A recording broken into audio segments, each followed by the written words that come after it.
What's going on, everybody?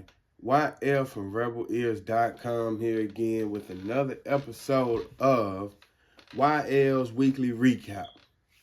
Really exciting week this week. I couldn't wait to let you guys know about what I had going on this week. As you are aware, I've been doing all the Falcons home game tailgating and doing different performances with different artists that I grew up on. So, that has been really exciting. I've been excited to continue to let you guys know about who's been coming to perform, different Atlanta legends. This week was a career first.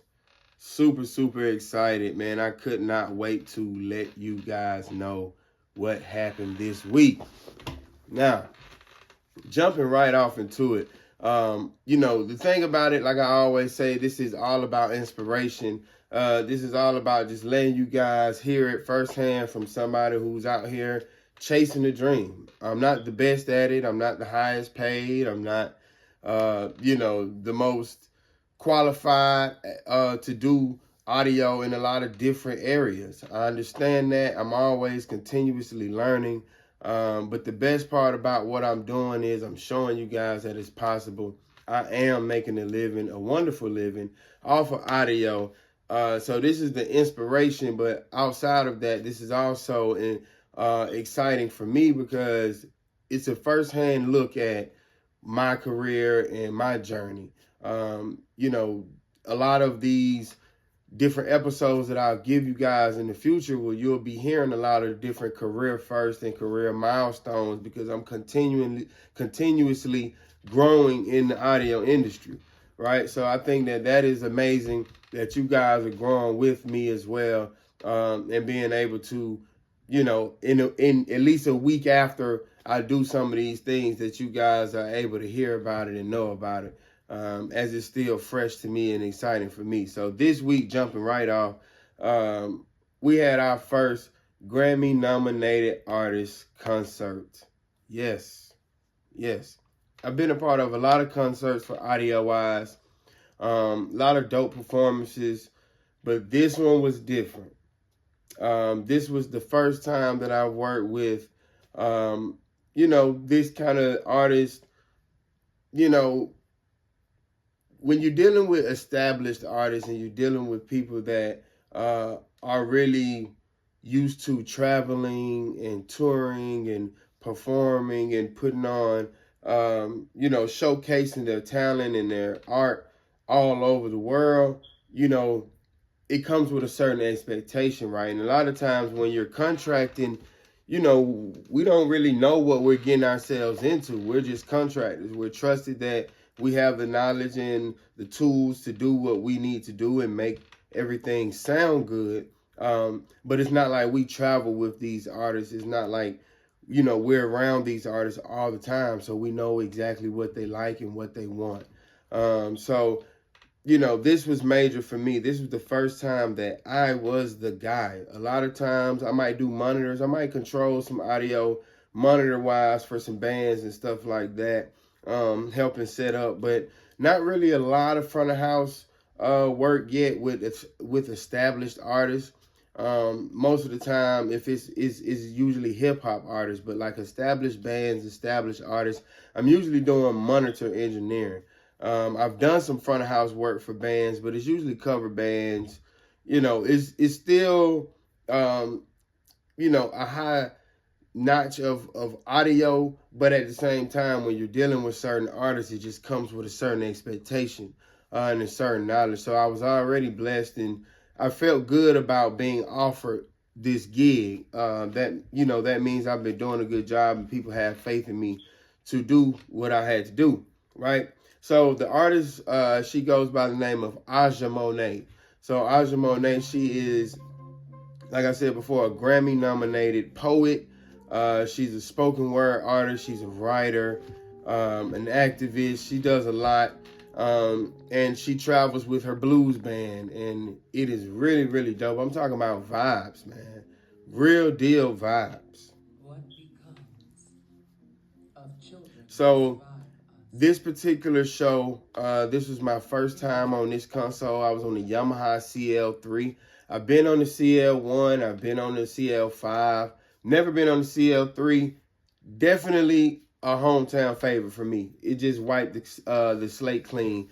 I love the CL3. It operates just like any other Yamaha. The interface is the same. Once you find what you're looking for, it's all there. It all translates. But the look of the CL3 is just amazing, man. So I dealt with this super cool, brand new, sweet console for the very first time. I think I only had about 16 inputs. It wasn't a lot. I had a baby grand piano. We had a Rhodes keyboard, an old school Rhodes too, man. We had a drum set. We had a saxophone. And we had like a bass instrument, a stand-up bass or like a cello instrument. And then, of course, we had Aja Monet, the artist herself. And it was dope. Like, when I tell you this was the vibe, everything about it, just came. The beginning of the day was kind of a hassle trying to get everything to translate. In this particular venue, we were in a theater. So they have a lot of network Dante set up for their console. So it was a lot of different type of parameters, talking to each other at the same time that was throwing us off at the beginning. But once we got all of the network and the connections working, the band showed up. We had a very quick but good sound check. The show went amazing. The best part about this, we were in the theater, right?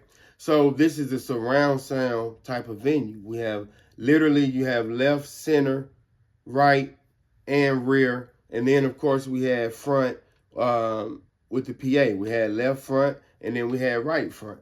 So the actual PA, the mains, so we had a stage up there, which you'll see. And the mains were 2 line arrays. It's like I've told you guys before. Line arrays, they usually fly up in the ceiling. They're usually boxes. So there were, maybe 4 boxes on each side in the ceiling, and then there were 2 subs.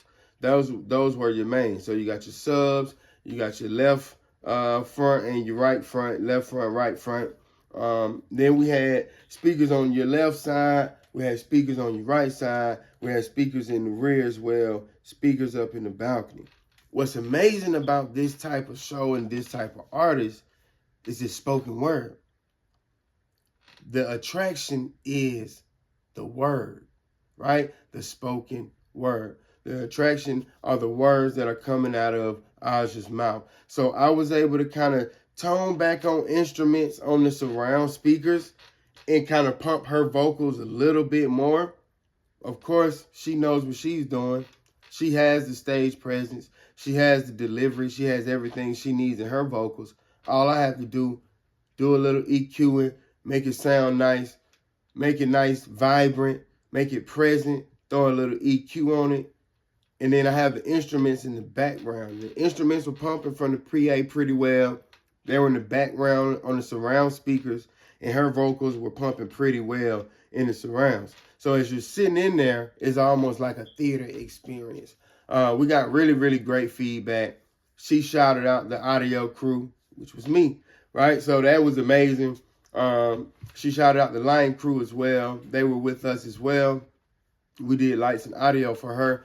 And then the people that hired us, they had really, really good things to say about how it sounded. It sounded great. And this was our first Atlanta show.